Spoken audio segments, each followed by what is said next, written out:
حضور علیہ الصلوۃ والسلام یتیم ہونے کے باوجود یتیم پرور تھے اور بیواؤں کے کام آتے تھے، ان کا سامان اٹھا کے ان کے گھر تک پہنچا آتے تھے، ان کی ضروریات کو پورا کرتے تھے۔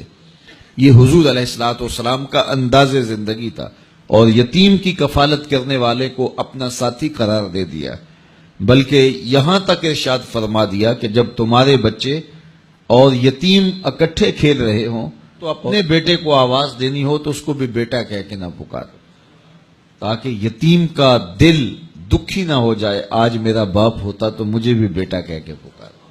تو وہ معاشرہ کتنا ناہموار معاشرہ ہوتا ہے جس معاشرے کے اندر یتاما کی تکریم نہیں کی جاتی۔ اگر آپ کسی کی مدد بھی کرنا چاہ رہے ہیں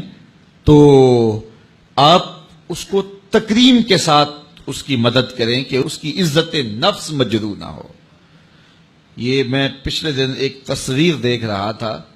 کوئی 10-15 کلو کا آٹے کا توڑا ہوگا اور 7-8 آدمی اس کو ہاتھ لگائے ہوئے تھے اور ایک خاتون وصول کر رہی تھی، اور کسی اخبار میں وہ تصویر چھپی۔ میں کہتا ہوں کہ اگر اللہ نہ کرے تمہاری بیٹی کو یوں مجبور ہونا پڑ جائے تو کیا تم یہ گوارا کرتے ہو؟ تو جب تم خود گوارا نہیں کرتے تو کسی کی بیٹی کو تشہیر کی مہم کیوں بناتے ہو؟ میرے اور آپ کے آقا و مولا نے ارشاد فرمایا، وہ شخص جس نے صدقہ کیا اور دائیں ہاتھ سے کیا، بائیں کو بھی خبر نہیں ہوئی، قیامت کے دن جب کوئی سایہ نہیں ہوگا اس شخص کو اللہ اپنے عرش کا ٹھنڈا سایہ عطا فرمائے۔ تو جہاں کسی کی عزت نفس کا معاملہ ہو تو وہاں اخفاء افضل ہے۔ تو بات یتیم کی، لاچار کی، غریب کی، پریشان حال کی، آشفتہ سر کی مدد کی نہیں ہے، بلکہ اس کی تکریم کی ہے۔ تو قرآن نے کہا کلا بل لا تکرمون الیتیم، تمہاری پسماندگی اور ذلت اور بے چینی، رسوائی اور رحمت الہیہ سے محرومی اور عذاب الہی کے مسلط ہونے کا سبب یہ ہے کہ تم نے یتیم کو تکریم نہیں دی ہے، یتیم کو عزت نہیں دی ہے، اس کو وقار سے نہیں رکھا ہے۔ تو یتیم کی کفالت کا درس دیا تو سورہ ماعون کے اندر اللہ تعالیٰ نے فرمایا فَذَلِكَ الَّذِي يَدُعُّ الْيَتِيمَ وَلَا يَحُضُّ عَلَىٰ طَعَامِ الْمِسْكِينِ،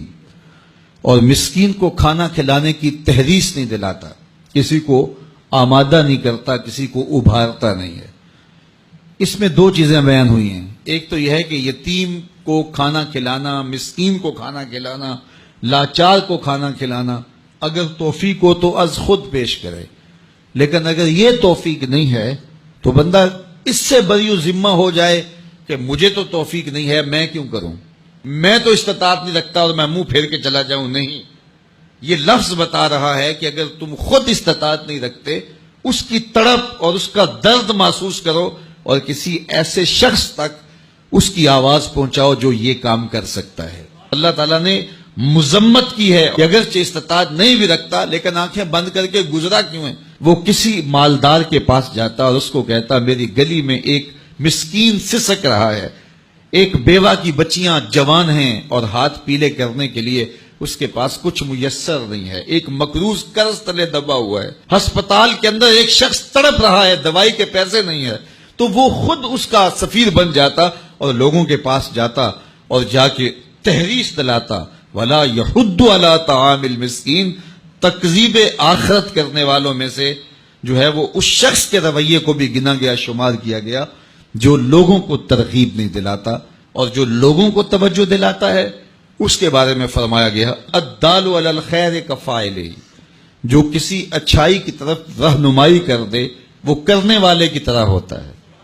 جس شخص نے وہ نیکی کی اس کی ترغیب سے جتنا ثواب اس کو ملا اتنا ہی ثواب میرا رب اس کو بھی عطا کرتا ہے۔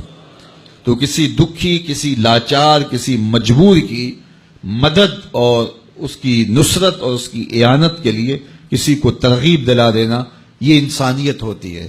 اور بس اپنے آپ کو اس سے مطمئن کر لینا کہ میں اس پوزیشن میں نہیں ہوں اور گزر جانا، تو معاشرے کے پھر دکھ کون بانٹے گا؟ اس لیے پورا معاشرہ ایک دوسرے کے درد اور دکھ بانٹنے کے لیے جب باہم کھڑا ہوگا تو معاشرے کے درد اور معاشرے کے دکھ ختم ہو جائیں گے۔